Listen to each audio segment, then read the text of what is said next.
Hola, hola.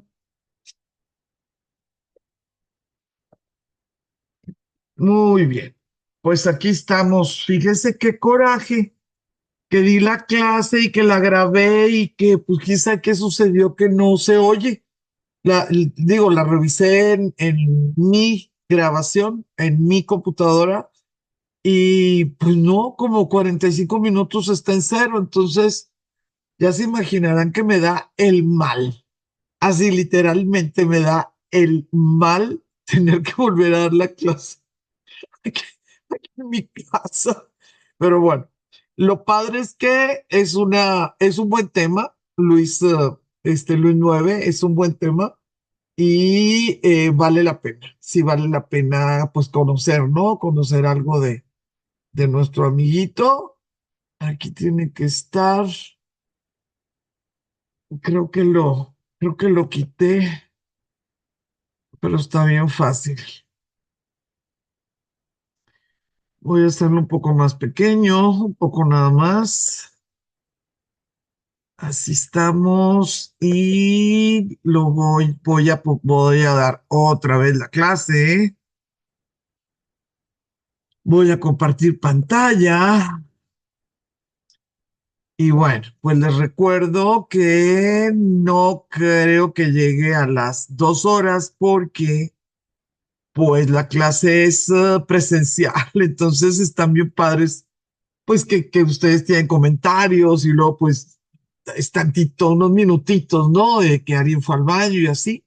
Entonces, no sean malas, ¿eh? No vayan a creer que le estoy pichicateando. Voy a tocar todos los temas que viví en la clase presencial, pero pues como voy a ir de corrido, va a durar un poquito, o sea, un poquito menos. Entonces, la sesión del 22 de octubre fue referente a Luis IX. Nosotros platicamos y platicamos y platicamos la semana anterior, pues, del rey de Inglaterra, ¿no? De Enrique. Y como todo el tiempo estaba, de alguna manera se notaba como una competencia, como una atención constante de Inglaterra a lo que estaba pasando en Francia. Luis IX es un santo católico, él es el famoso San Luis Rey, ¿sí? En Latinoamérica, en México, hay muchas iglesias, hay muchas capillas que se llaman San Luis Rey. Bueno, pues ustedes ya van a saber que es este hombre. Él nació en 1214, seguimos en el siglo XIII, porque pasaron demasiadas cosas en el siglo XIII. Eh, Él murió en Túnez, él murió en Túnez en el 1270, desafortunadamente por enfermedad, no murió en guerra. Digo, bueno, sí era una guerra, era una cruzada, pero no murió en batalla. Pues son errores tácticos, ¿no? El que pongas en peligro toda una dinastía, todo un gobierno pues por esta idea de que si va el rey a la contienda, se aumentan mucho las probabilidades de ganar, ¿no? Porque pues la moral, la motivación de los soldados va a estar muy en alto, pero pues es un riesgo político inmenso, ¿no? Inmenso. Y aquí pues este riesgo o esta idea de que esperemos que no pase nada malo, pues pasó lo peor, ¿no? Se les murió este muchachón, este gran rey, este gran hombre, gran estratega, gran todo. Murió fuera de la patria, murió en Túnez.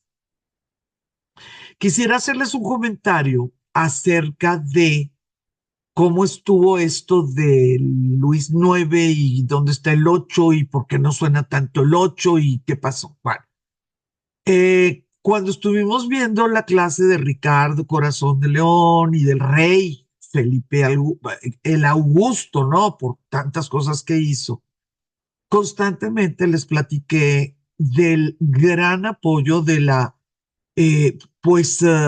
podemos decir como la asociación perfecta, ¿no? De este rey que tenía que quedarse en la capital, que tenía que arreglar muchísimas cosas y que tenía un hijo que se llamaba Luis, y este Luis pues iba a Aquitania, iba a Inglaterra, regresaba, ponía en orden a los ingleses, regresaba, ponía en orden a otros rebeldes y luego se iba y todo. Y por eso lo apodaron como el León. Pero cuando lo apodaron, él era solamente príncipe, él no era rey. Eh, por azares del destino, ya saben cómo son estas cosas de las herencias y de, pues si tu papá fallece cuando tú eres niño o si fallece cuando ya es muy viejo él, etcétera, pues todo es muy a la suerte, muy aleatorio. En el caso de Luis el León, papá de Luis IX, sí llegó a ser rey. Él es Luis VIII. El problema es que fueron solamente 3 años. Y esos 3 años, cuando tú estás dando una clase de un siglo, pues muchas veces no te detienes, ¿no? A platicar de Luis VIII. Eh, Ustedes lo conocen, ustedes saben quién es. Les decía en la clase pasada, pues que estoy bien contenta porque si yo digo cruzada albigense, pues todas ustedes ya van a saber qué significa y pues que fue en el sur de Francia y que fue por una herejía y todo este tipo de cosas. Y que el rey, cuando ya se decidió a entrar, pues falleció en campaña, pero por enfermedad, por disentería. Entonces tenemos a Luis VIII, Luis apodado el León, por todo lo que hizo por la corona francesa mientras su papá estuvo en el trono.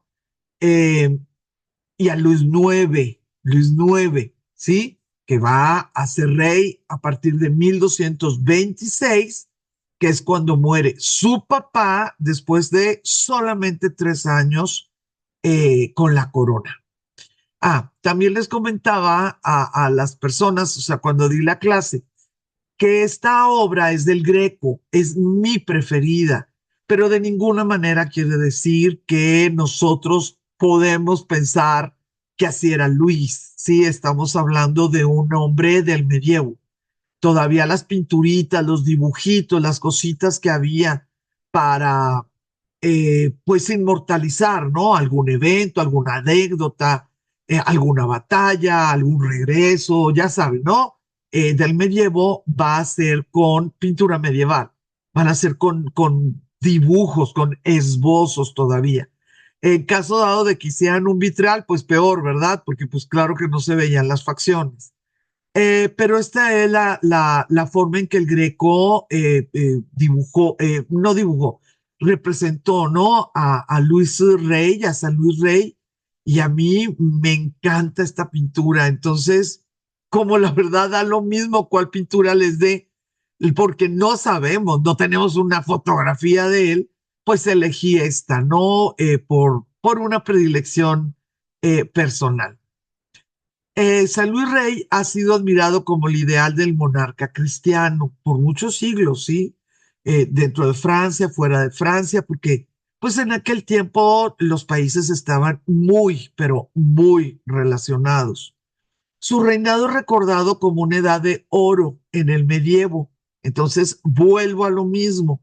La forma en que en nuestros tiempos se da una clase de historia no es por biografías, sino por épocas o por eras. La situación es que la era o la edad de oro de San Luis Rey no tiene nombre. Entonces, por eso empecé la clase diciendo, pues que vamos a platicar de Luis IX, pero mi objetivo es que quede muy claro todas las cosas que sucedieron en esos, pues, 40 años, ¿no? De 1230, por decirlo así, a 1270. Es muchísimo, es muchísimo. Es más de 6 presidentes de la República Mexicana. Imagínate lo que pasa en un sexenio, lo que no pasa, ¿no? En 6 sexenios. En el tiempo de Luis IX, en esta edad de oro, Francia experimentó un apogeo político y económico. Uno le ayudaba al otro. En un momento, lo económico apaciguaba lo político y en otras décadas, la estabilidad política lograba salir de algunos quebrantos económicos. Eh, Quiero hacer un paréntesis, y sí, por favor, quisiera no hacer las bolas, no, mezclar las fechas. Es un paréntesis porque San Luis falleció en 1270 y fue canonizado en 1297. La verdad es muy, muy, muy poquito tiempo, y no es como que él hubiera hecho milagro, ¿no? Que hubiera, no sé, hecho algo sobrehumano en su tiempo. Entonces, yo quería platicarles que la canonización la hizo Bonifacio VIII, el Papa, ¿no? El Papa Bonifacio VIII. ¿Qué es lo que estaba sucediendo en 1297? Pues la verdad, Roma estaba en una crisis tremenda, pero tremenda. Ni siquiera estaba la sede papal, el trono de San Pedro, ni siquiera estaba en Roma, estaba en Nápoles. Imagínense, así de peligroso estaba Roma para el sumo pontífice. Entonces, fíjense, de las cosas que yo quisiera que entendiéramos de esta canonización, pues es que al Papa le urgía tener un aliado, ya sea para defenderse de su enemigo acérrimo, ¿verdad? Que es el Sacro Emperador Romano de lo que ahora le llamamos Alemania, ¿verdad? De lo que es el Sacro Imperio Romano Germánico, pero también necesitaba un aliado, porque este papa perteneció a la familia Gaetani. Es una familia importante, y luego ya que tuvo el papa, pues claro que fue muy rica, ¿verdad? Porque hubo ahí mucho tráfico de influencias. Pero estamos hablando de el cierre del siglo XIII y la apertura del siglo XIV. Necesito que se fijen en los nombres de las dos familias con las que va a tener más problemas por cuestiones territoriales, por cuestiones de puestos, por cuestiones de influencias, por cuestiones de eh, alianzas. Los dos nombres son muy conocidos, van a ser los Colonna y los Orsini. ¿Ok? Necesito que se acuerden de esos nombres, porque estamos ya cuando fue la canonización y cuando el Papa necesitó a Francia, y por eso hizo lo que se tenía que hacer para darle un rey santo, ¿verdad? A cambio, obviamente, pues de algún tipo de apoyo, algún espaldarazo, algo, ¿verdad? Fue en el momento que se abría este siglo XIV, y fíjense cómo tanto los Colonna como los Orsini van a seguir y seguir en esa, pues no sé cómo decirle, esa burbuja, ¿no? De poder, de economías extremas. Y por supuesto que tanto Colonna como Orsini van a jugar un papel muy importante en el Renacimiento. Pero pues este Bonifacio, dentro de la familia Gaetani, empezó la lucha, empezó la disputa, o más que la disputa, la rapiña, ¿eh? La rapiña. Pero sí me gustaría que vieran desde qué es tiempo todas las familias que son famosas dentro de lo que es el Renacimiento, desde qué tiempo ya tienen que estar al estira y afloje, pues con la máxima autoridad, que en el caso de los estados papales de la península itálica, pues claro que va a ser el Papa. Entonces, ¿por qué fue santificado, beatificado tan rápidamente? Yo no estoy diciendo que injustamente, yo no lo conocí, yo no sé exactamente pues cuál fue la causa, ¿no? Que hiciera que progresara la santificación, la canonización, pero sí fue muy pronto, ¿no? 1297. Y yo nada más les quería platicar en este paréntesis, pues porque era tan importante para el Papa Bonifacio VIII hacer de Francia un aliado de Roma pero en el sentido pontificio, como figura papal. ¿Ok?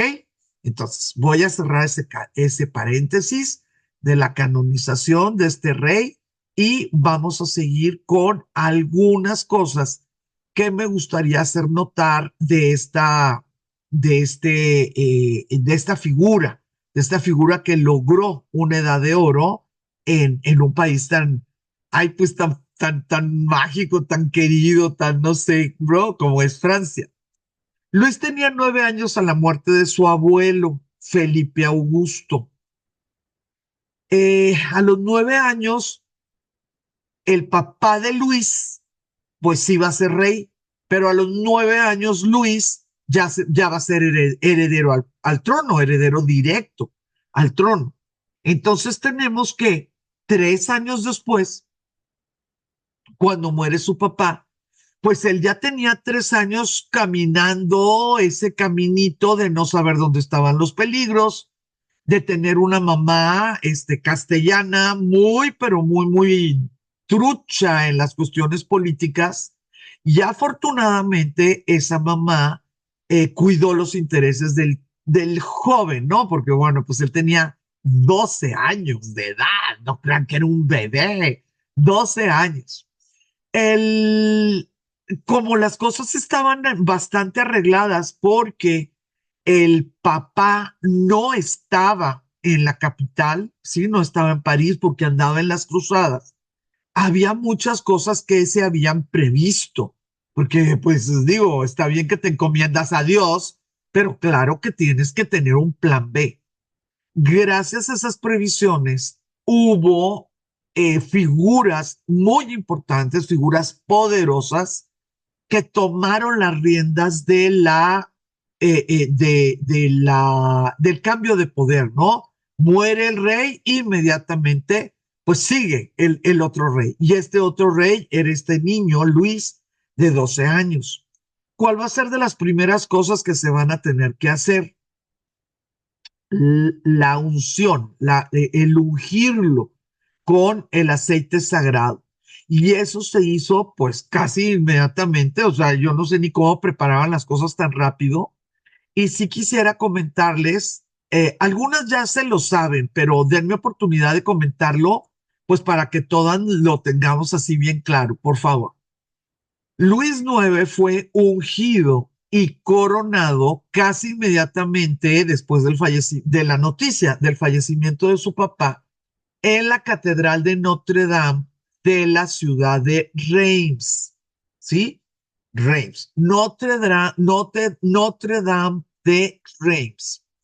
Quisiera platicarles de esta catedral porque pues tiene muchos como detallitos que pues acuérdense que son la clase de la asombrosa Edad Media. Miren, la catedral de Nuestra Señora de Reims fue construida en el siglo XIII, pero no quiere decir que no había nada. Lo que pasa es que hubo un incendio tremendo. Entonces, lo que nosotros podemos ver ahora, digo, en nuestro siglo XX, nuestro siglo XXI, es lo que se ha reconstruido sobre la reconstrucción del siglo XIII. ¿Sí? O sea, en el siglo XIII ya tenían 8 siglos, 7,5 siglos de que la catedral el espacio de Reims, como catedral, porque había obispo de Reims, ya era importante, ¿ok? Pero lo que vemos son reconstrucciones sobre la reconstrucción del siglo XIII, que es el tema de nuestra clase del día de hoy y de ese trimestre. La Catedral de Reims, al reconstruirse en el siglo XIII, después de las catedrales de París y, claro, de la de Chartres, por favor, claro, sin lugar a dudas, encantados de la vida, tomaron el gótico, ¿sí? Tomaron el gótico, que ya para el momento de la Catedral de Reims, pues ya era algo conocido, reconocido, apreciado. Ya habían mejorado algunas cuestiones técnicas, los errores que se pudieron haber hecho hacia 50, 70 años ya no se hacía. Entonces la Catedral de Reims pues, es realmente una belleza. Es uno de los edificios góticos de mayor importancia en Francia, tanto por su extraordinaria arquitectura como por su riquísima estatuaria. Chicas, tiene 2.303 esculturas. Y no es la que tiene más, ¿eh? En Francia hay unas cuantas que después las vamos a ver que tienen más. Claro, afortunadamente, ¿verdad? Desde los 90 es patrimonio de la humanidad por la UNESCO. ¿Qué me gustaría que recordaran? ¿Qué me gustaría que supieran acerca de la Catedral de Notre Dame de Reims? Ahí se consagraron 33 soberanos en poco más de 1000 años. Fíjense, un milenio, 33 soberanos. El último rey consagrado fue Carlos X y eso sucedió en 1825, que son los tiempos de la restauración después de la caída de Napoleón, ¿sí? 1825. ¿Por qué es importante el lugar? ¿Por qué se eligió? ¿Por qué siguió hasta estos tiempos viva, ¿no? Ese culto, la posibilidad de esa arquitectura magnífica. Muy sencilla, la respuesta es muy, muy sencilla. Exactamente en Reims se hizo el bautizo de Clodoveo en el año 498. Yo ya les conté esto, Clodoveo es el primer rey pagano franco que aceptó el bautismo católico. Eh, Recordarles que fue un bautismo de inmersión total, no fue nada más el agüita, porque estamos hablando del siglo V, todavía había muchas cosas que no estaban tan establecidas, ¿no? De ese momentito donde pues ya ese lugar era importante porque llovieron las flores de lis, porque bajó un ave y entregó el ámpula con el aceite sagrado, etcétera. De eso que sucedió a finales del siglo V, siguió siendo importante, pues, ¿cómo se dice? Lugar de peregrinación, lugar de conmemoración, etcétera, ¿verdad? Pero vamos a tener que, a principios del siglo IX, o sea, en el año 816, un hijo de Carlomagno, que casualmente también se llamaba Luis, nada más que, pues acuérdense que en latín es Ludovico, ¿sí? Ludovico, pero es Luis. Eligió Reims para ser consagrado emperador. Entonces, el lugarcito es por Clodoveo, pero la preferencia para que ahí se hicieran las consagraciones y las coronaciones va a partir desde este Ludovico Pío, porque era muy devoto, era muy piadoso, Ludovico Pío, en el principio del siglo IX. ¿Ok? El prestigio del santo óleo y la potencia política de los arzobispos de Reims llevaron a establecer definitivamente el lugar de la consagración real en Reims. Se va ahí moviendo el agua, apretando los nudos, y claro que siempre te va a convenir que tu catedral, pues sea el escenario de las coronaciones. Siempre te va a convenir eso. Y esto sucedió en el siglo XI. Del siglo XI hasta el 1826, ahí sí ya no hubo con que a veces sí y a veces no. No.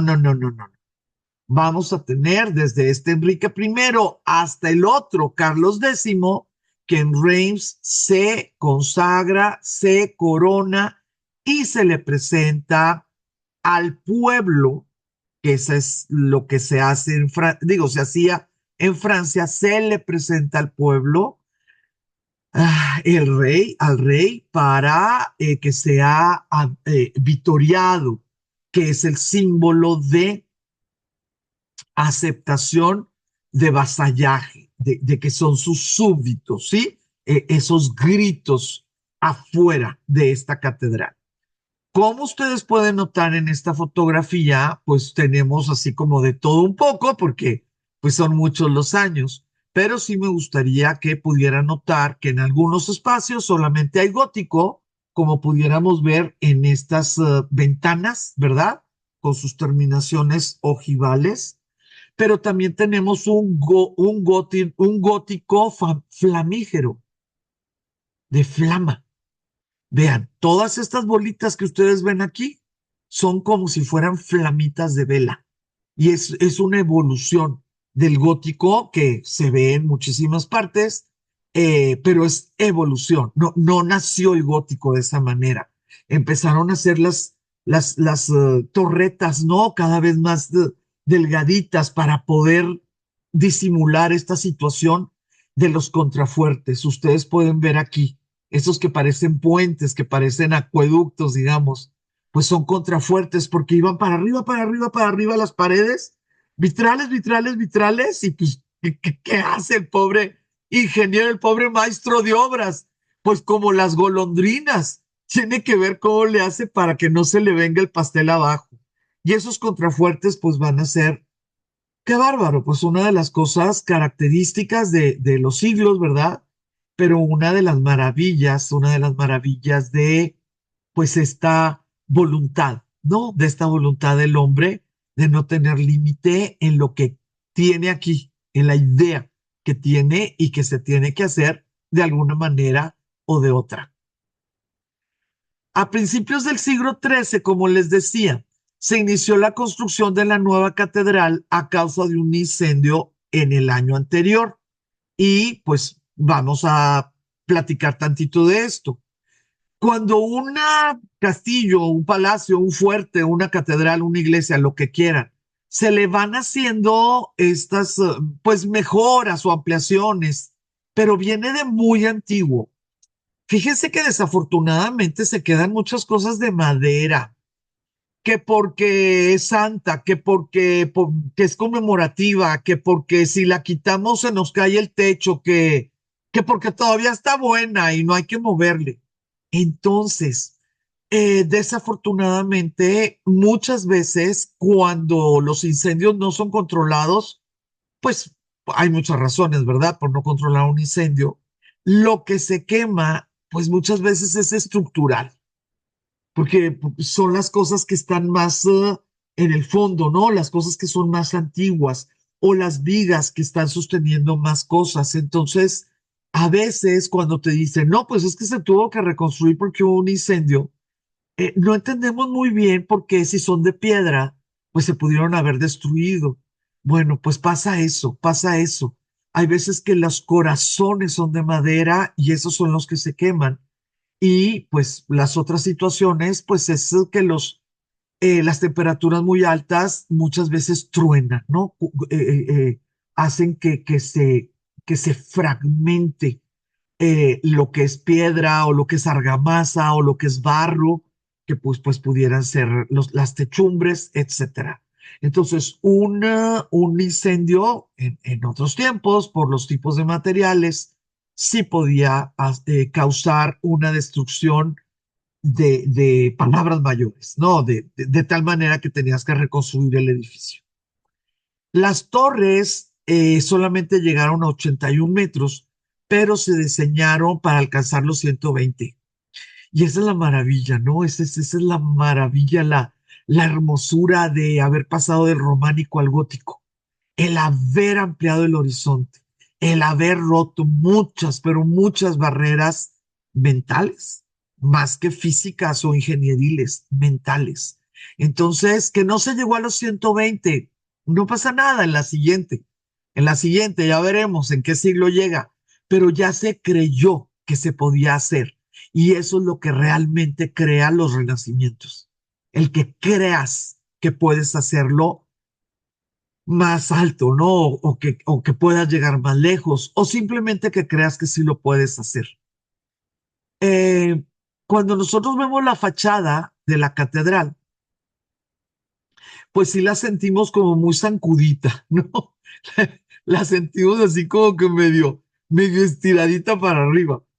Lo que pasa es que la posibilidad, ¿no? De hacer este tipo de naves, estas alturas de naves, pues era el momento, realmente era el momento.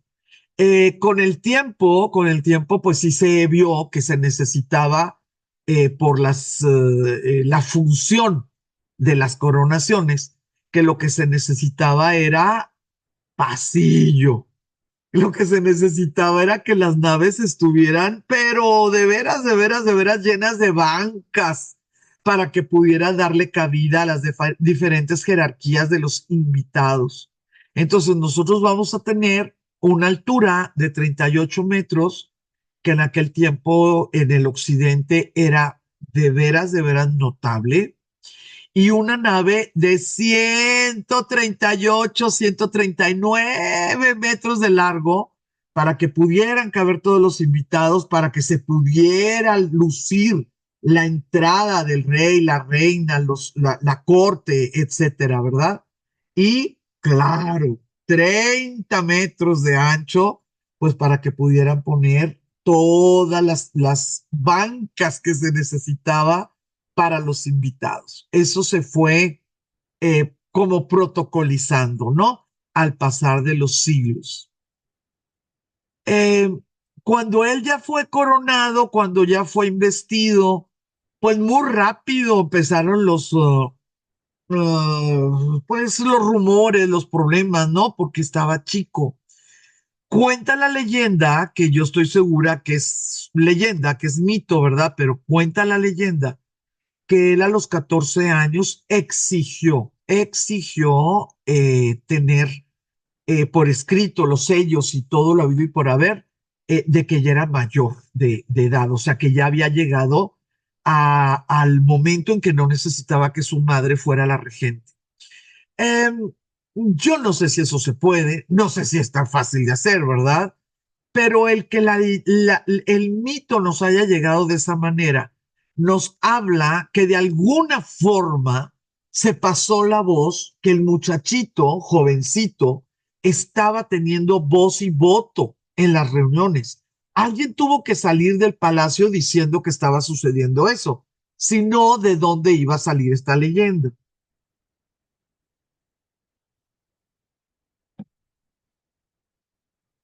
Les comento en una sola cápsula para no irme por separado, en una sola cápsula. Les comento que Luis IX introdujo muy, muy importantes cambios en el sistema judicial francés. Estos cambios fueron verdaderas novedades y estamos hablando del siglo XIII. Les comentaba en la clase, las que la tomaron presencial me oyeron, que varias de las cosas por las cuales, o sea, públicamente se buscó la Revolución Francesa en 1789, fueron situaciones que Luis IX en el siglo XIII ya había prohibido. En el siglo XIII, Luis IX inventó, creó la idea de la apelación ante la máxima autoridad. En una república, pues se llama la Suprema Corte de Justicia. En una monarquía se llama el rey. Bueno, él la instituyó en Francia. Y si quisiera, no somos ingenuas, no somos tontas. Claro que entendemos que cuántas gentes podía ver el rey, ¿verdad? Al mes o a la semana. O sea, no estoy diciendo que lo único que hacía era arreglar las cosas. No, pero el simple hecho de saber que los jueces supieran que existía el caminito, el simple hecho de que hubiera una fecha mensual, por decir algo, en que el rey aceptaba plebeyos que estaban buscando justicia por un fallo, por una condena, ¿verdad? Ya exteriorizada por un juez en la provincia o en otra de las ciudades, créanme, que levanta. banderas, pone estas luces rojas, ¿no? Ya al menos no podían los jueces ser tan abusivos o de alguna manera tenían que disfrazar sus malos manejos de estas condenas, ¿no? De fallos. Nada más con decirlo, ya la cosa pues tendría que haberse ajustado. Y además sí lo hizo, tenía sus días, ¿no? Tenía sus días para recibir y oír, y él era el que daba el nuevo fallo, que al final de cuentas, pues eso es lo importante de una apelación, ¿no? Que tengas la oportunidad de, si tú consideras que tuviste un juicio injusto, que tengas la oportunidad de que alguien te oiga y aplique las leyes, a eso pues a eso te limitas, ¿verdad? En la apelación. Tiene que ser legal el asunto. Pues sí, pero es el rey. Entonces, mire, ya nada más con lo primero que les estoy diciendo, siglo XIII, ya vamos bien, ya vamos bien. Fíjense lo segundo. Luis XIII introdujo el concepto de la presunción de inocencia. ¿Cómo ven? Nada de que como eres el más malo del mundo, te agarro, no le digo a nadie dónde estás, no te doy comida. Sabrá Dios cuando haya juicio, yo no tengo nada que ver contigo porque tú eres un criminal.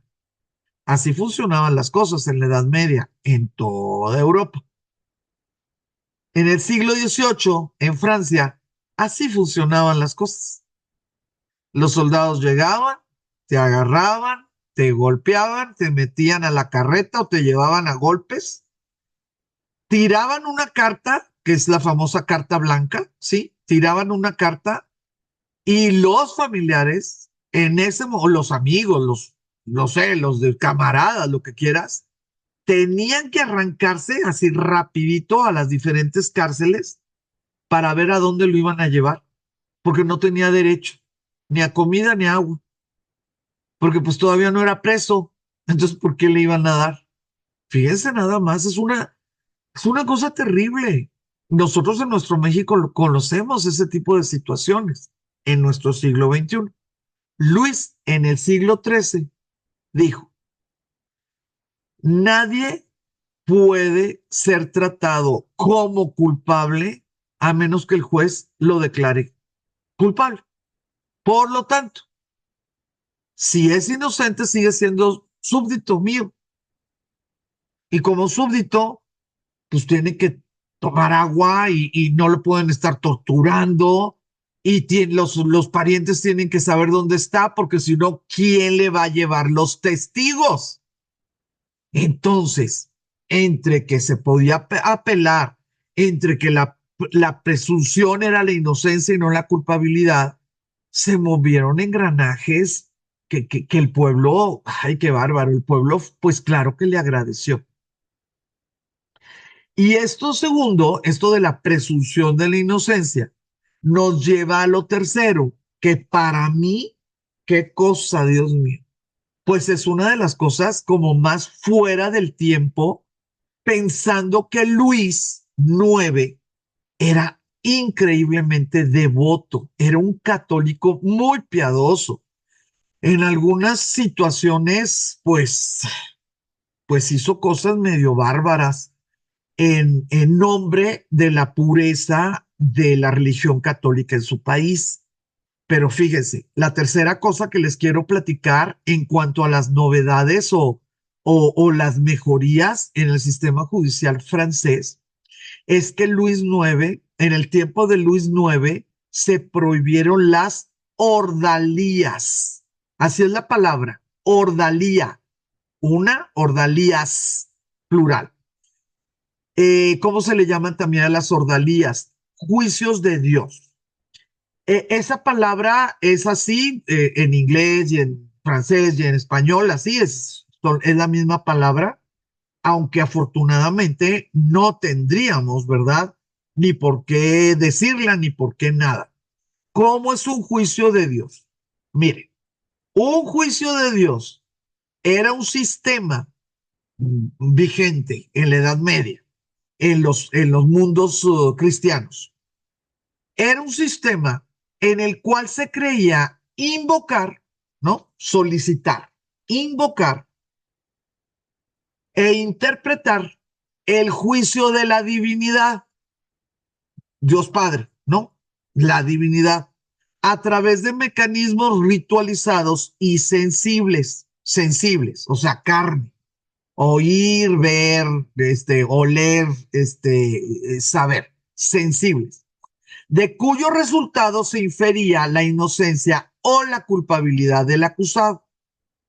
Un ejemplo sencillísimo son los duelos, aunque ustedes no nos los hayan vendido así, ¿no?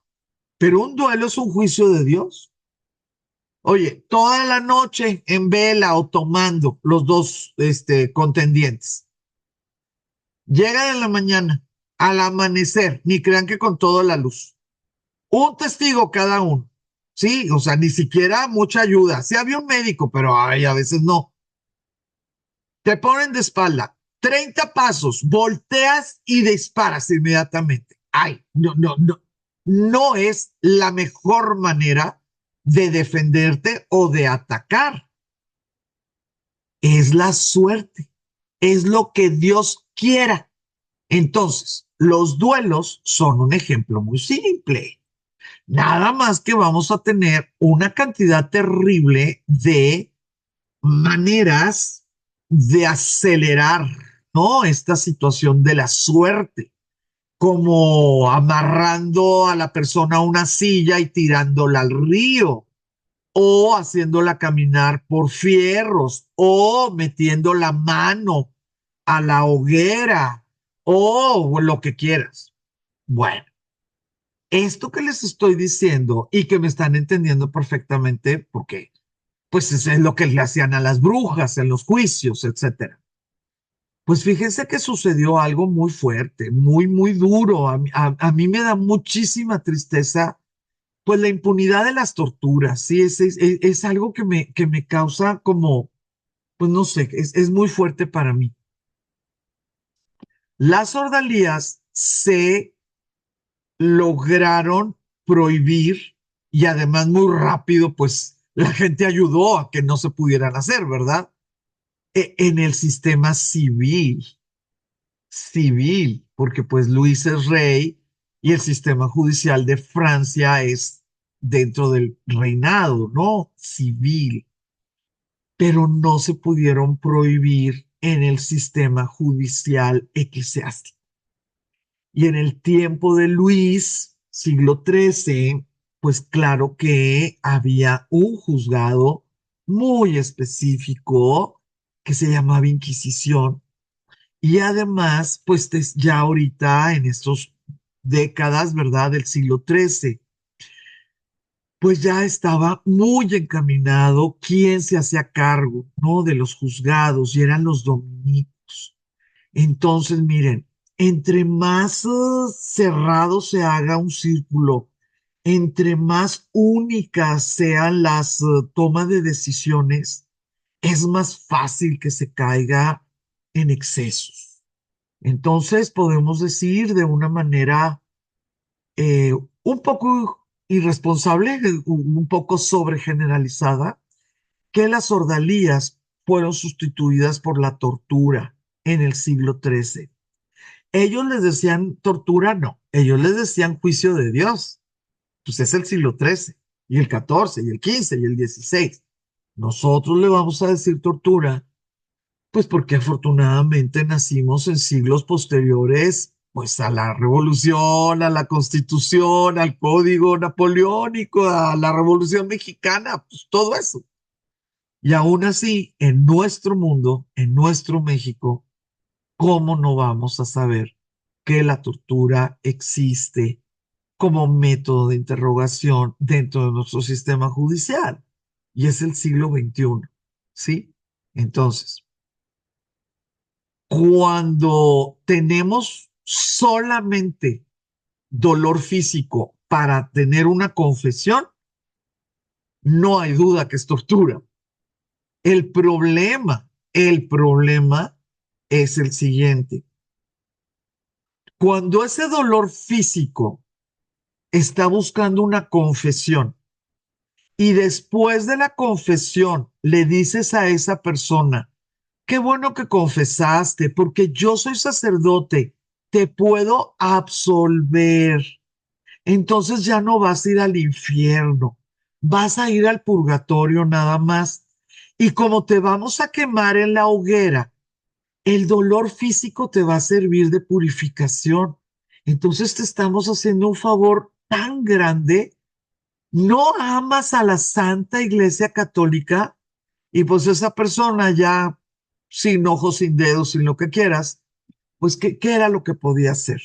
Entonces, fíjense, hay unas diferencias muy, muy, muy marcadas entre lo que es un juicio, que era algo expedito, lo echo en la silla, son 3 minutos, 4 minutos, lo saco, ¿verdad?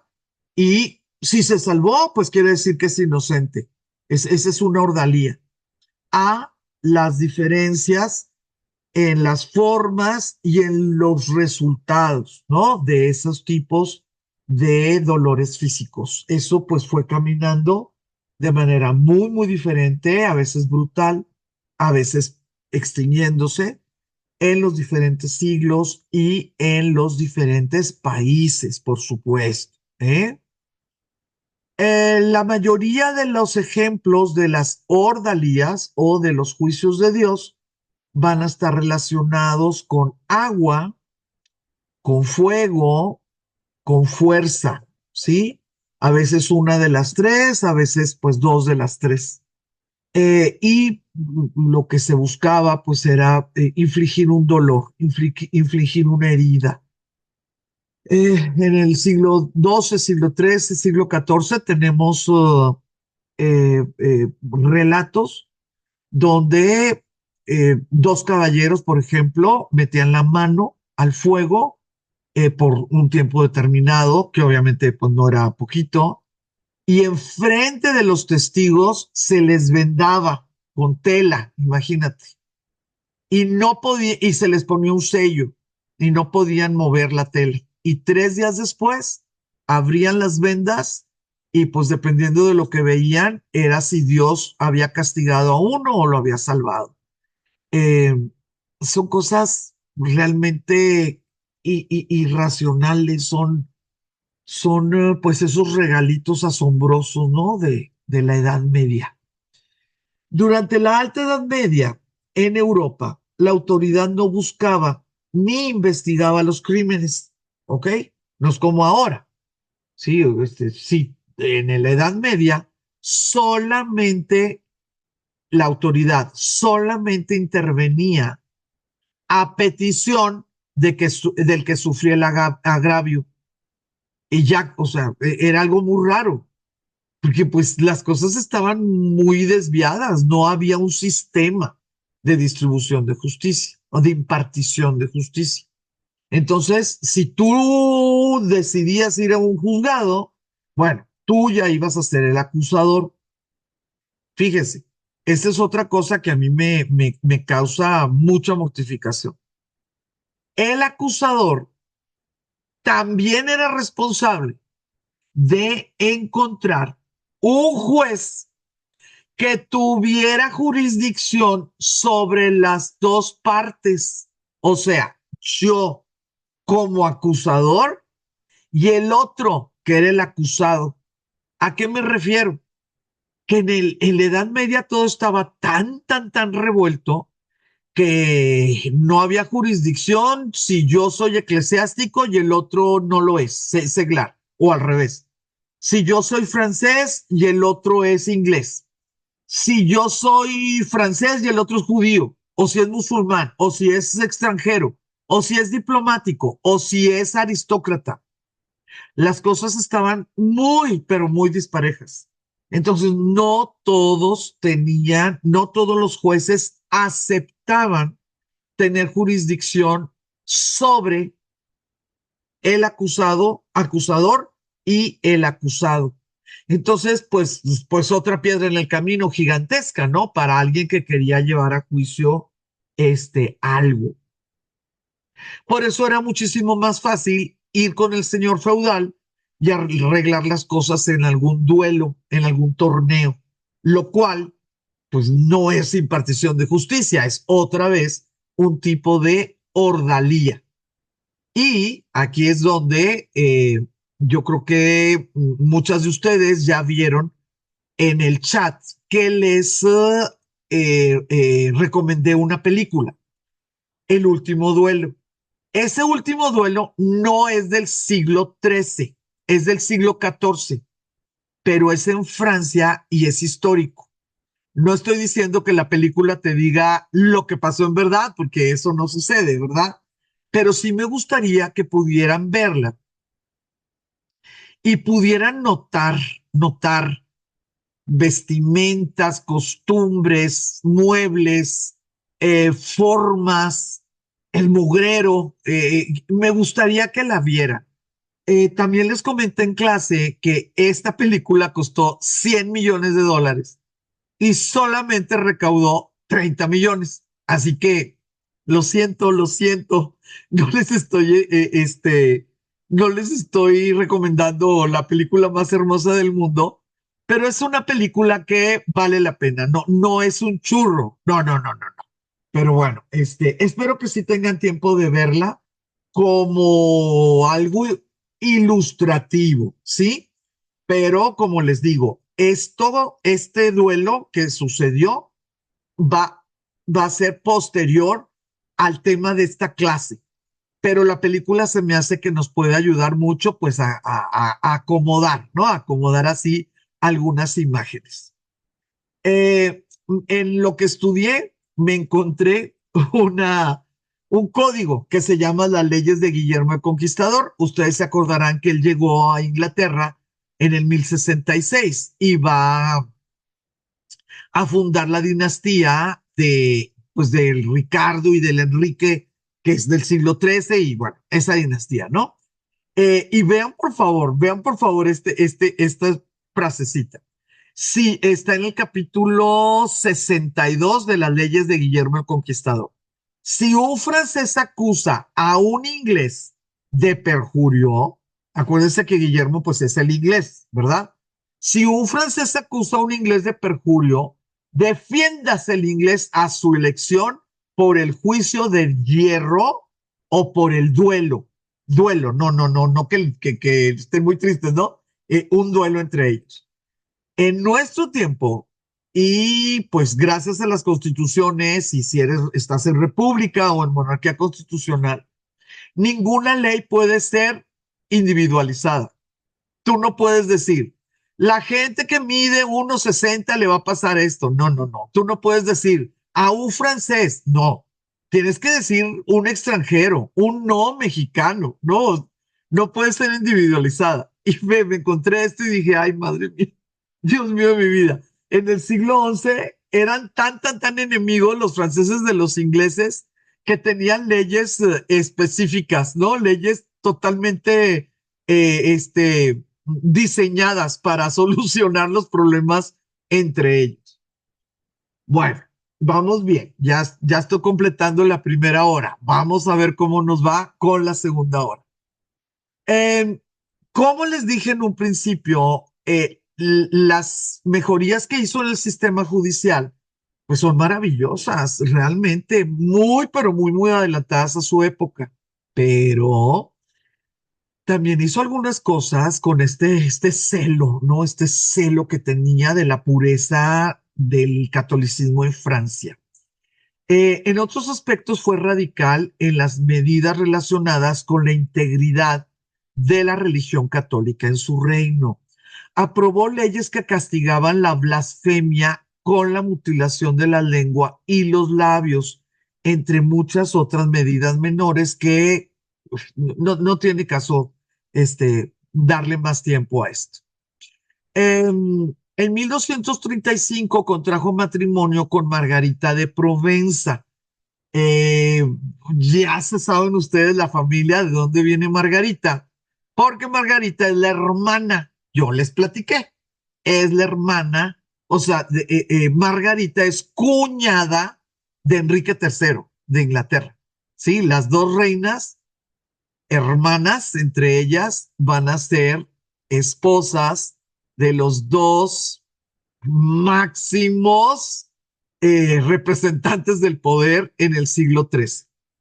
Eh, una broma un poco peladona de mi parte fue que Luis, pues devoto, ¿verdad? Pero cumplía con su sagrada obligación, porque Margarita y Luis tuvieron 11 hijos.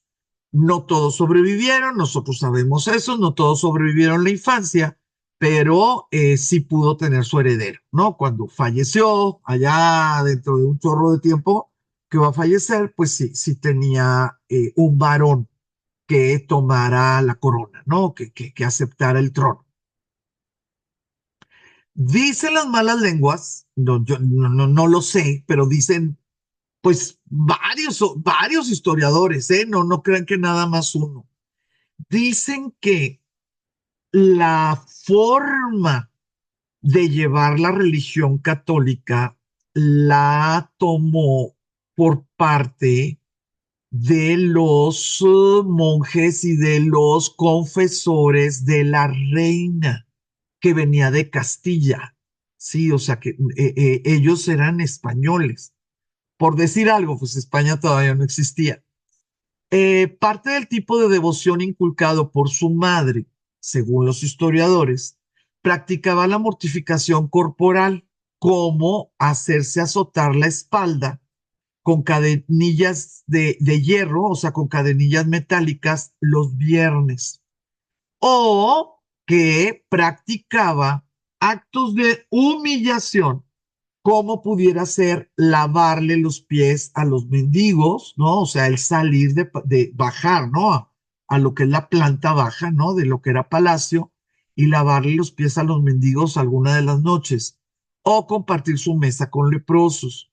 Les recuerdo, les recuerdo, si a ti te dicen 100 años después que ese rey fue santo y que hizo grandes cosas, es muy fácil decir, hasta comía con leprosos, lo cual no quiere decir que sea cierto. Yo no sé si lo hacía o no, solamente les estoy recordando que hay que tener, de veras hay que tener cuidado cuando vemos este tipo de cosas tan extremas. Sí hay que tener cuidado pues con lo que creemos o hasta dónde lo creemos, ¿sí? En vida, casado, ejerciendo su poder político, etcétera,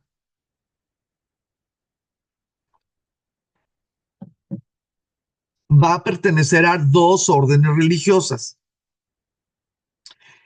Estas órdenes religiosas pues son novedades. Una va a ser la franciscana, que pues ustedes saben muy bien, que cuando este niño era niño, apenas estaba muriendo Francisco. Sí, o sea, es nuevecito esto. La novedad de la orden franciscana es que va a tener tres órdenes. La primera orden, la segunda orden, la tercera orden. Los hombres, las mujeres y los seglares. En la tercera orden, tú no tenías que ser casto. Tú podías estar casado pues naturalmente, ¿verdad? Podías tener relaciones pues con tu esposa o con tu esposo, ¿no? O sea, es dentro del matrimonio. Pero también se podía decidir, pues tal vez porque lo platicaste con tu esposa, tal vez porque ya no podías tener relaciones con tu esposo, no sé, lo que ustedes quieran, podías pasar voluntariamente a también ser casto en la tercera, pero pues podías, no había problema, no era un requisito que aunque no fueras sacerdote, monje, pues tuvieras que ser casto. Entonces, Luis fue seglar, o sea, perteneció a la tercera orden franciscana, pero fíjense esto, también perteneció a una orden que se llamó orden trinitaria, como terciario, o sea, esta situación, ¿no? De los terceros. Fíjense que esta orden trinitaria a mí me llama mucho la atención porque inició sin ser orden, religiosa, nada más era así como, pues un propósito, ¿no? De ser muy buenos, de ser obedientes y de hacer algo que a mí se me hace heroico. A mí se me hace algo maravilloso, de veras. El orden completo de este grupo es la Orden de la Santísima Trinidad y de los cautivos. Se le empezó a conocer como trinitarios. Esta orden fue fundada por un francés, por eso tiene una relación tan directa con Luis IX, ¿ok? Este francés, bueno, castellanizado, ¿verdad? Es Juan de Mata. Eh, Fue aprobada conforme fue avanzando y la verdad la gente pues la quería mucho, la admiraba mucho. Fue aprobada por Inocencio XIII en 1198. Entonces, pues para cuando Luis IX llegó a esta orden, no tenía ni 50 años de existir la orden religiosa, ¿eh? Entonces, pues también era como de las nuevas. Fue la primera institución oficial de la iglesia dedicada a la liberación de los presos. Añitos después van a llegar los mercedarios españoles. No, no, no, no. Pues, ¿cómo? A ver, ¿cómo que los franceses y los españoles? ¿Cómo? ¿Qué era lo que hacían estas personas? Primero los trinitarios y como 20 años después los mercedarios. Fíjense, viajaban en grupos, en pequeñitos grupos muy pequeñitos, ¿no? Viajaban en pequeñitos grupos al norte de África para poder identificar qué católicos estaban cautivos. No iban a identificar a los nobles, pues los nobles de seguro ya sabías que dónde estaban y estaban cautivos. Iban a identificar a todos los católicos, a los más católicos que se pudieran. Muchas veces estos trinitarios ya llevaban algo de moneda, algo de joya, algo de valor para negociar y poder liberar a católicos, pues que no tenían con qué. Pues oye, eran marineros, eran grumetes de algún barco que los piratas no asaltaron. En otras ocasiones, a lo que iban era, fíjense qué cosa, a tomar el lugar del prisionero. Y el prisionero se iba con alguno de los trinitarios a ver cómo conseguía, pues con sus familiares y todo, ¿verdad? Pero ya probando que sí estaba vivo. Porque muchos familiares, y ay, pues no sé yo qué haría, ¿verdad? Pero muchos familiares decían, es que me voy a quedar sin el dinero y claro que no me van a regresar a mi cuñado, a mi tío, a lo que sea, porque ya está muerto. Entonces no mandaban el rescate. Pero si ya veían a la persona, pues podían mandar el rescate y entonces ya el trinitario pues, lo liberaban, ¿verdad? Y bueno, volvían a hacer las cosas. Se me hace tremendo, se me hace tremendo, o sea, se me hace una vocación, no sé, yo los admiro muchísimo. Con el pasar de los siglos, pues se acabó esto de la piratería y tomaron diferentes vocaciones. Les decía a las personas que les di la clase la semana pasada que casualmente, muy casualmente, el fin de semana pasado que estuve en Colima, nos llevaron a los que andábamos ahí a las oficinas, no oficinas, a bueno, a las oficinas generales de la cooperativa de los salineros, de ahí de Cuyutlán y ahí en Colima, pues hacen el envasado y la venta y todo eso, ¿no? Pero lo interesante, que pues por eso nos llevaron, fue que el lugar donde están ha estado restaurado y está protegido por el INAH.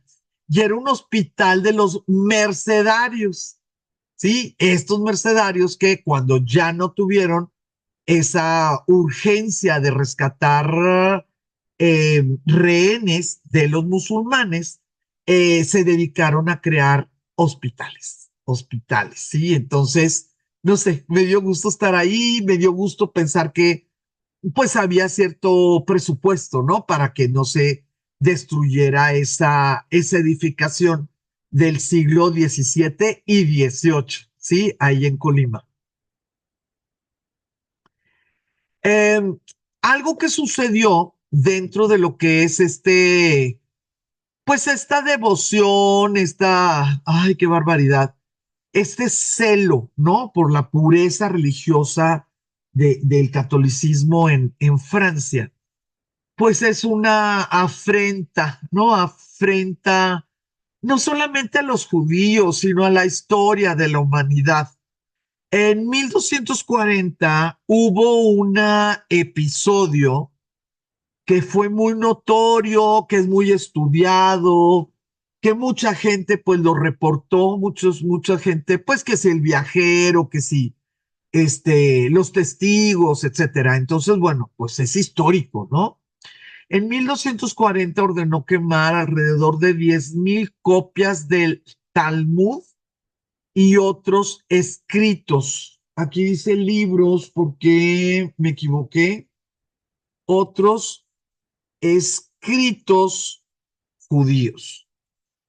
No, no, no se lo perdono. No se lo perdono a Luis, no se lo perdono a sus ministros. No puedo creerlo. O sea, no puedo creerlo.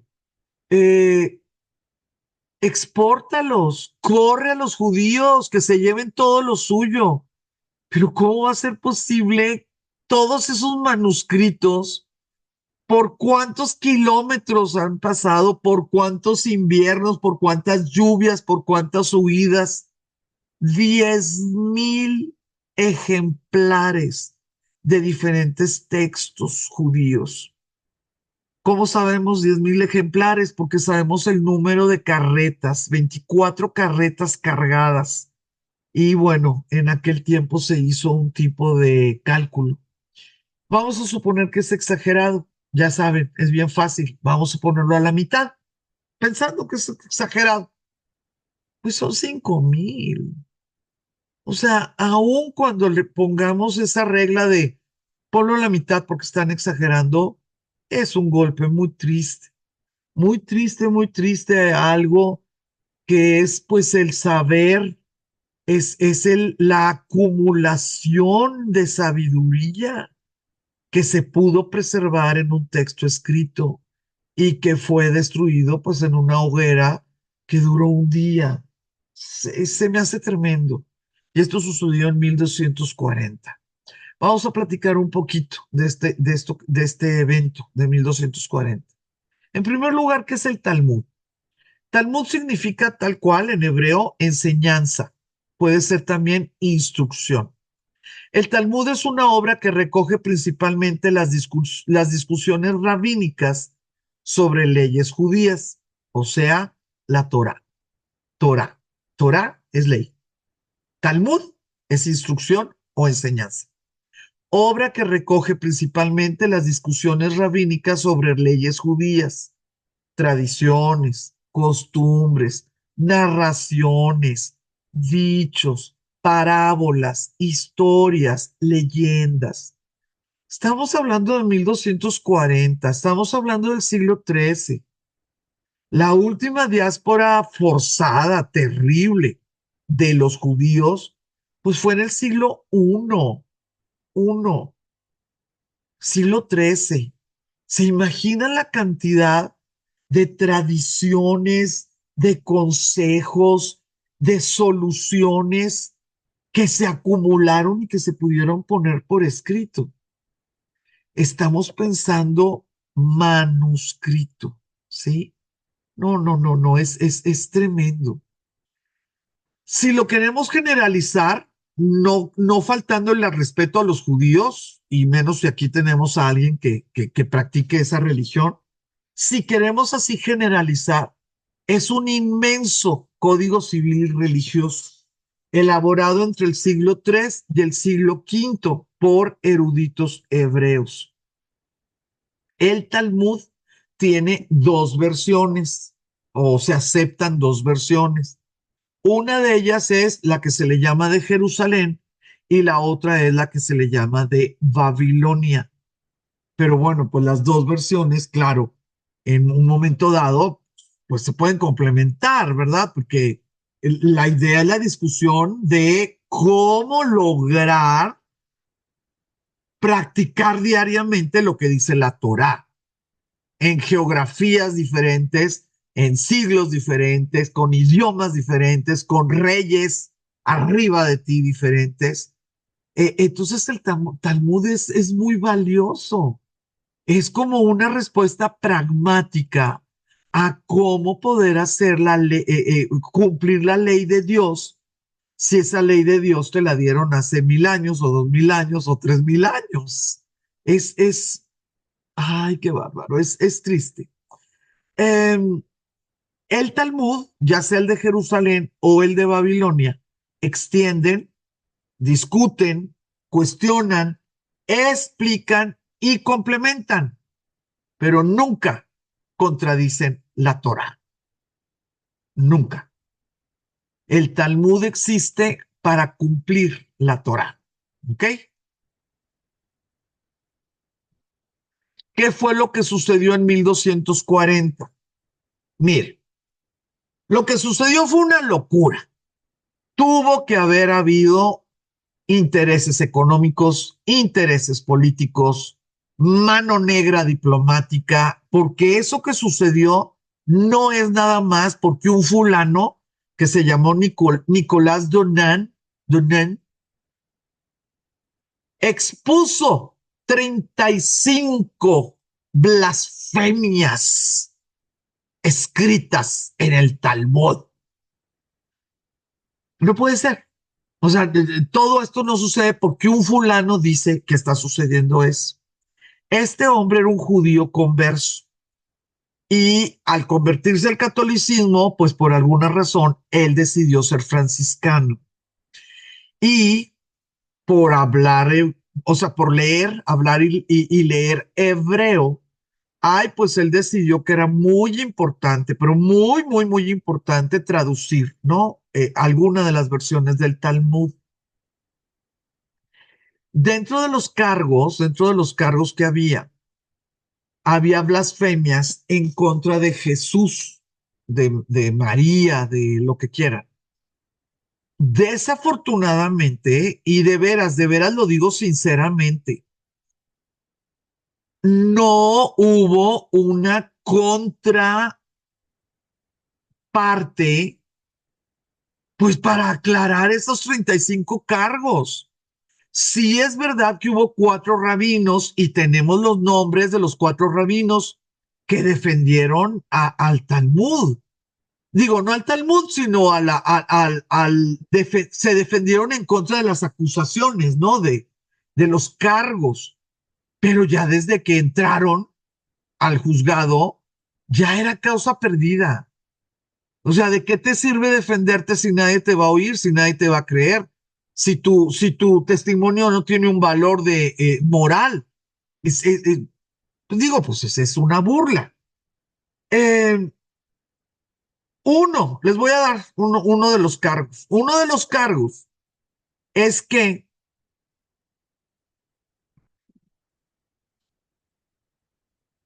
había un pasaje donde decía que un Jesús había hecho tal cosa pues muy mala, muy fea, más bien fea, más bien fea. Les recuerdo que en el Talmud también hay folclore, ¿no? También hay pues como chistes o como anécdotas o cosas que se dijeron en algún momento, en alguna discusión. Es muy amplio, no es palabra de Dios. El Talmud no es palabra de Dios, son cuestiones de hombres sabios, pero pues también es toda una acumulación de cosas que van sucediendo. Entonces, dicen que uno de los rabinos dijo que pues Jesús no fue el único judío que se llamó Jesús, igual que no había un solo Luis en toda Francia, ¿no? No todo Luis nacido en Francia es el rey. Pues no les cayó nada en gracia, no les cayó nada en gracia, no sirvió de nada la respuesta, no. Ay, Dios mío, se hizo la quema, pues no crean que fue amable cuando recogieron todos esos, pues esos rollos, esos manuscritos. Eh, fue triste, ¿no? Fue mal lo que pasó. Pero para mí, lo peor, lo peor, lo peor, lo peor, no fue esta idea de los textos quemados, no. Fíjense que para mí lo peor fue que a raíz del siglo XIII, el vulgo, así la gente que no entiende muy bien y nada más oye, hay cositas por aquí, cositas por allá. La gente de Francia, la gente que oyó los chismes fuera de Francia, ya catalogó a los judíos no solamente como los asesinos de Cristo, que muchas veces si no te lo dicen, pues no te cae el 20 y no es el judío que tienes ahí enfrente en tu barrio, pues no es tu enemigo, ¿no? Para mí, esto que sucedió en el 1240 va a ser muy dañino para la trama social europea, porque para muchísimos católicos de bajo nivel cultural, de bajo nivel pues socioeconómico, ya va a ser muy fácil juzgar a cualquier judío como enemigo de un católico porque practican blasfemias. Ya no nada más va a ser el judío que no cree en Cristo, sino va a ser el blasfemo en contra de Cristo. Y eso es muy malo, porque ustedes saben que pues el antisemitismo va a seguir y va a seguir y va a seguir. Se supone que en el siglo XIII Luis IX declaró que solo los clérigos hábiles podían llevar a cabo una disputa con los judíos acerca de la palabra, ¿no? De la palabra escrita, pero que los laicos debían clavar una espada en aquellos que hablaran mal de Cristo, fueran judíos, musulmanes o cristianos. Entonces, pues cuando tu rey te dice ese tipo de cosas, ay, lo que sigue no va a ser bueno, no va a ser bueno de ninguna manera, ¿sí? De ninguna manera. Vamos a seguir, 1245. Fíjense que en 1245 va a suceder algo que les voy a platicar en otra de las clases, porque les voy a platicar acerca del emperador Federico. Ahorita no, para no desviarme. Pero fíjense que en el 1245 hubo un concilio. Este concilio va a ser en Lyon, en Francia, ¿ok? Y en este concilio, el Papa Inocencio IV va a convocar a otra cruzada. Ahí tienen ustedes que Luis IX va a ir a dos cruzadas, no a una, va a ir a la séptima y a la octava. Entonces, vamos a platicar, no despacito, sino rapidito, de los dos fracasos tan tremendos que fueron estas dos cruzadas. Les comentaba a las personas que tomaron la clase que muchos historiadores y yo ya no creemos que hubo una novena cruzada. Más bien que el esfuercito de la novena cruzada es parte de la octava. Pero yo no puedo controlar lo que ustedes leen. A lo mejor ustedes en alguna parte van a leer que la novena cruzada fue la última. Muy bien, no, son palabras, no nos vamos a pelear por eso. Pero sí quisiera decirles, digo, que recordemos, Luis IX, San Luis Rey, va a trabajar, va a liderar la séptima y la octava, pero no va a llegar a la novena. Entonces ya con eso nunca se les va a olvidar qué número es Luis, el santo, el 9, ¿sí? Luis 9 no llegó a la novena cruzada. A ver si se acuerdan de ese trabalenguas en algún momento que salga la conversación, eso de San Luis Rey. a veces sale a la conversación, a veces. Entonces, Luis IX fue el último monarca europeo que emprendió el camino de las cruzadas contra los musulmanes. En 1248, los musulmanes conquistaron y saquearon Jerusalén tras la tregua de 10 años que siguió a la Sexta Cruzada. Ustedes se acordarán de esa tregua porque la pactó Ricardito, ese que nos gusta mucho a todas. La primera vez que fue Luis a una cruzada fue entre 1248 y 1254. Fíjense que se tardó muchísimo en conseguir el dinero y el ejército y todo. No quiere decir que haya luchado tantos años. Eso, pues hay veces que lo que lees es medio engañoso, ¿no? Porque en 1248, pues se llamó a la cruzada, pero hasta 1251 pudieron empezar ya con ejército y barcos y todo eso, ¿ok? Luis IX desembarcó en Egipto y llegó a tomar la ciudad de Damieta, pero poco después sus tropas fueron sorprendidas por la crecida del Nilo. Imagínense nada más, Egipto se defendió a sí mismo. La crecida del Nilo, pues si todos los años todo el mundo sabía que pasaba eso, y pues los franceses no.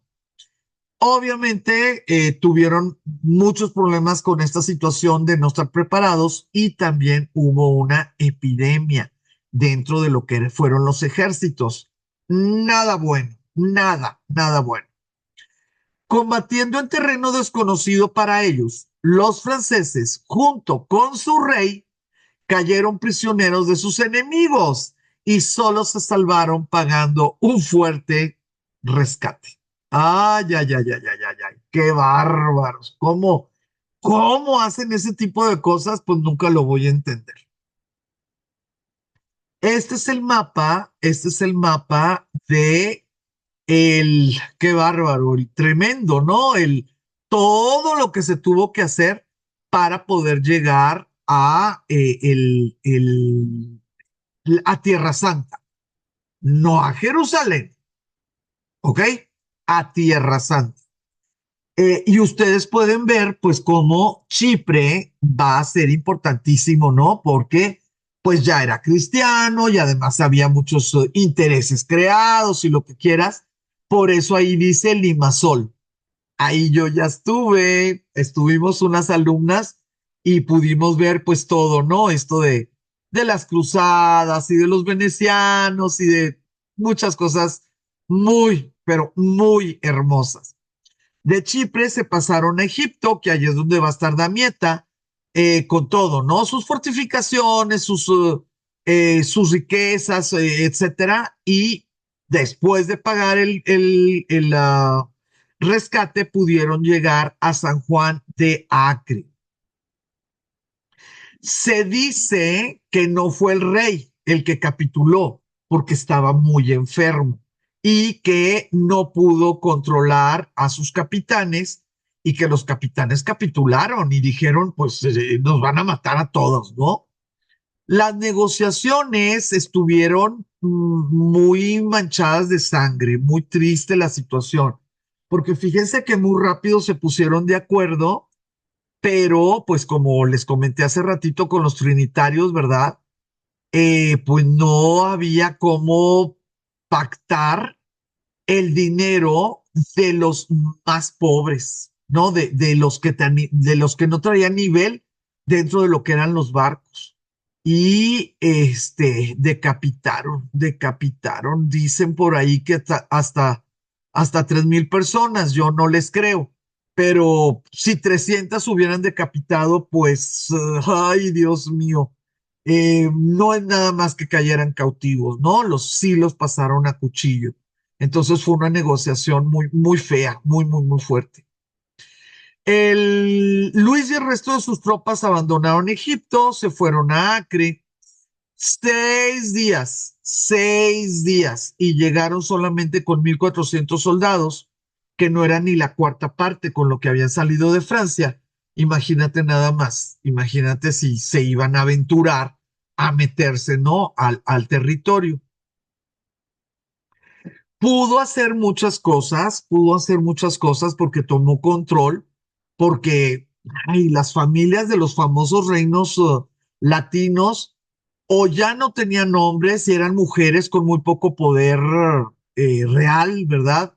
Que estaban gobernando, o ya estaba muy corrompida la forma de gobierno o le surgía que llegara alguien más importante. Entonces Luis tomó control, arreglaron las cosas, él sabía muy bien quién era enemigo, o sea, cuál musulmán era enemigo de qué otro musulmán, y logró cosas muy importantes, entre ellas, pues, maniobrar para que muchos de los cautivos, de los prisioneros, pues a través de años, ¿verdad?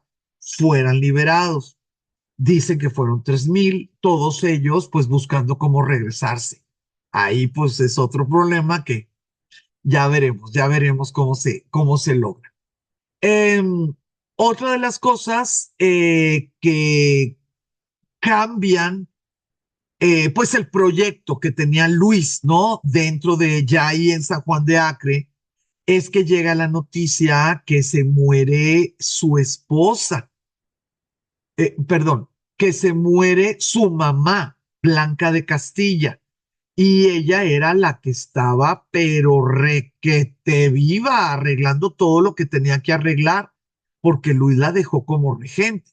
Entonces, ay, pues ni modo, se tenían que hacer las cosas y vámonos. Se tuvo que regresar. Enrique III de Inglaterra, con las uñas, ¿no? Los condes de Flandes, con las uñas. Los vasallos del rey que estaban así como muy pegaditos aristocráticamente con las uñas. La regente, que era la que los mantenía a rayas, muerta. Y el Luis allá en San Juan de Acre. Imagínense nada más. Bueno, 1254 de abril a julio agarró mar y luego agarró tierra y llegó a su reino. Llegó a poner orden y llegó en bancarrota. Pero no importa. ¿Por qué? Porque el rey regresó vivo, porque estuvo en Tierra Santa y porque trajo un regalito. Este regalito son reliquias, una gran colección de reliquias. Luis IX fundó muchos monasterios y construyó la Sainte-Chapelle. ¿Por qué? Porque necesitaba un relicario para la corona de espinas de Jesucristo. Sí, señoritas, oyeron bien y les voy a platicar cómo estuvo el asunto.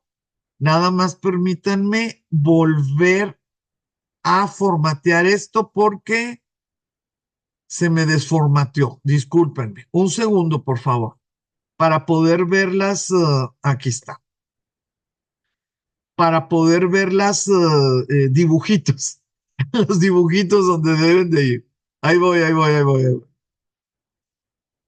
Miren, espero que muchas de nosotras, que muchos de ustedes hayan tenido la gran dicha de conocer la San Chapelle. Si no han tenido esa dicha, hay que verla ahora que tenemos tantas oportunidades de poder ver las cosas en 360 o películas, videos. Hay que verla porque es bellísima. La Sainte Chapelle, la Santa Capilla, es la capilla real ubicada en la Ile de la Cité. Es del siglo XIII, absolutamente. Es una de las obras cumbres del periodo radiante de la arquitectura gótica. y fue diseñada como un enorme relicario. La imagen que tienen ustedes ahí la pongo así para que podamos sentir la altura, ¿no? Ver el tamaño de las personas y poder sentir la altura, poder darnos cuenta de los dorados y los azules, poder sentir, ¿no? Pues los astros allá en el cielo y definitivamente, ¿no? Ay, qué bárbaro, la magnitud de la belleza de los vitrales. Prácticamente carece de paredes, las cuales fueron sustituidas por vidrieras policromadas. Vidrieras policromadas. Em, las, las, vamos a quitar fechas. Las reliquias fueron resguardadas desde el siglo IV, resguardadas en Constantinopla, ¿ok? Acuérdense, Constantino, Santa Elena viajando a Jerusalén, pudiendo hablar con viejos judíos, descubrió el Gólgota, descubrió la Veracruz, es, eh, los clavos, la lanza, la esponja, la corona de espinas, todo eso se fue aumentando y aumentando. La escalera de Poncio, de la, de la casa donde Poncio Pilatos dictó sentencia, todo eso. Yo no digo que lo encontró, yo no digo que no lo encontró.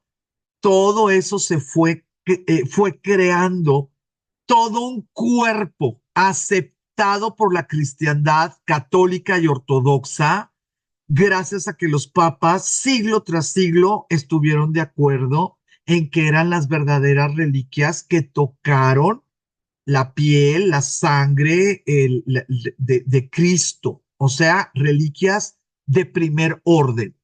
Hay reliquias de primero, segundo y tercer orden. Estas son de primer orden porque tocaron corpóreamente a Jesucristo, ¿ok? Luis las pudo pactar, pues porque Balduino II, el último emperador latino de Constantinopla, ya estaba, pero tremendo, hasta el cuello. A tal grado estaba hasta el cuello que tuvo que agarrar primero dinero así de donde pudo, bueno, dinero, joyas, metales o oro, lo que quiera, para írselas a quitar a los venecianos, porque las había entregado a los venecianos, algo así como prenda, ¿no? Como garantía. Imagínense nada más. Pues son las máximas reliquias y las tenían los venecianos por cuestiones económicas. Las recupera, las entrega al rey. El rey entra a París descalzo, sí, descalzo con las reliquias. Y cuando ya llega, ya de regreso, derrotado y todo de las cruzadas, no le hace. Las reliquias están donde deben de estar, en París. Y es Luis. Y además estuvo en Tierra Santa. ¡Viva! ¡Viva Luis! ¿Sí? Entonces, así se van haciendo los, uh, los carismas, se van haciendo así como el prestigio personal, ¿no? De algunos gobernantes. Eh, ya les dije que llegó descalzo, él las recibió fuera y luego ya descalzo entró y las puso en la capilla de su palacio. Luego, cuando ya consagraron a la capilla real, o sea, la Sainte-Chapelle, ya las colocaron ahí. La Sainte-Chapelle es una cosa, es una filigrana. Esta fotografía, esta imagen, cuando tú andas por ahí en París y sabes, antes eran los jueves, no sé ahora, y sabes que hay un concierto que además cuesta nada adentro de la Chapelle, claro que te vas al edificio de al lado, que es el Palacio de Justicia, porque ahí venden los boletos. Entonces ahí haces fila para comprar tu boletito y de ahí puedes ver esto y se te olvida hasta la feria, porque ya lo único que quieres es estar adentro. Es que es algo tan impresionante que sea algo tan pequeño y que te lleve, pues de veras, a, no sé, a pensar en otras cosas que no están en este mundo. Este es el interior de la capilla baja. Ustedes pueden notar el trabajo, ¿verdad? El trabajo, los símbolos reales, los escudos, la flor de lis, los colores, por supuesto, está hecha como si fuera un dije, como si fuera algo de joyería. Sí, está trabajada de esa manera. Esta es la preciosura, digo, muy, pero muy parcial, ¿verdad? De la capilla alta. Eh, Les comentaba en clase que lo más importante, a mi juicio, del pensamiento que creó la arquitectura gótica es pensar que cuando tú estás en misa, cuando tú estás en un acto religioso adentro de un edificio religioso, tú puedes imaginar las puertas del cielo. Tú puedes ver cómo tus oraciones suben hasta el Creador. Y ese tipo de cosas se hacen con estas entradas de luz de los vitrales de las catedrales góticas, de las capillas dentro del tiempo de la arquitectura gótica. Este manejo del incienso ya no es para quitar la peste de los pecadores, no, es para poder materializar los rojos y los azules que entran por esas vidrieras. Entonces, para mí ese es el gran regalo del mundo medieval al futuro mundo renacentista. Somos bellos por dentro, por fuera, somos imágenes de Dios, porque vamos a estar pensando, ay, cómo es románico, ¿no? Una fortaleza sin ventanas, tener que estar parados con el incienso porque olemos mal, tenemos que estar a oscuras, solamente el párroco, lo que quieras, no música, no melodía. Es exactamente, a mi juicio, es exactamente el otro lado de de la moneda. Y ese otro lado de la moneda, para mí, y bueno, obviamente para muchas otras personas, pues es la semilla del humanismo.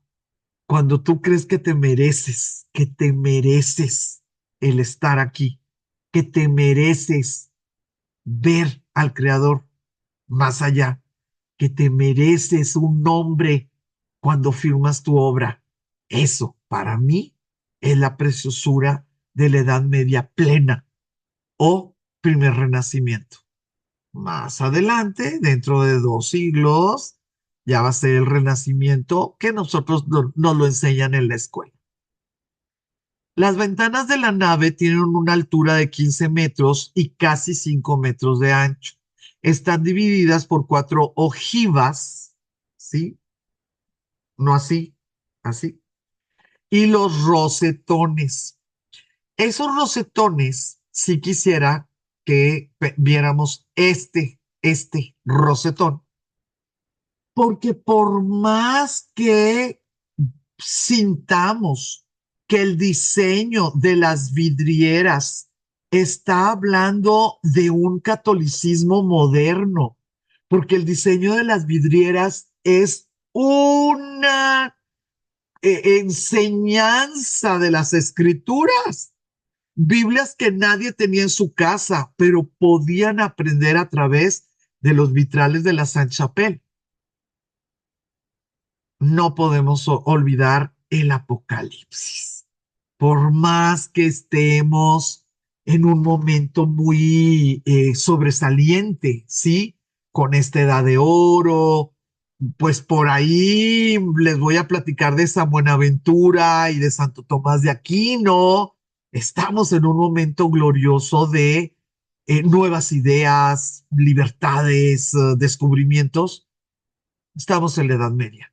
Y uno de los rosetones de los que tiene nos habla de todo lo que se puede leer o se puede saber a través de la lectura de el libro de las revelaciones, que es el Evangelio de San Juan. Ya vamos a terminar porque es muy cortita la octava cruzada. Eh, la octava cruzada llevó a Luis IX frente a Túnez. Sí lo impulsaban móviles religiosos, bueno, pues suponemos que sí, pero pues también políticos y económicos y todo. Aquí la situación es que se complicó todo se complicó por su hermanito, Carlos de Anjou. Ese Carlos de Anjou andaba en Nápoles y quería Sicilia y también quería otra cosa y bueno, era alguien muy ambicioso, sí era apto, pero miren, de veras jugaron bien mal, pero bien mal las cartas y le costó la vida al rey. Y pues al morir el rey y tener un hijo todavía joven, pues muchas de las cosas que podían seguir creciendo, ¿verdad? No se lograron. Entonces, termino esta clase con este mapa. Vean qué absurda la octava cruzada.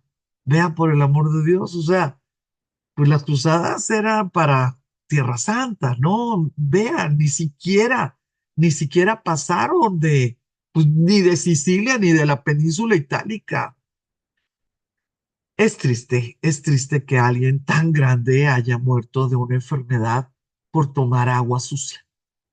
Era demasiado calor, no podían estar en las tiendas de campaña, no conocían el movimiento que, que esos territorios, imagínate, estás hablando de Túnez. Y muchos estuvieron enfermos, claro, no nada más fue él, no fue un envenenamiento, sino fue una disentería.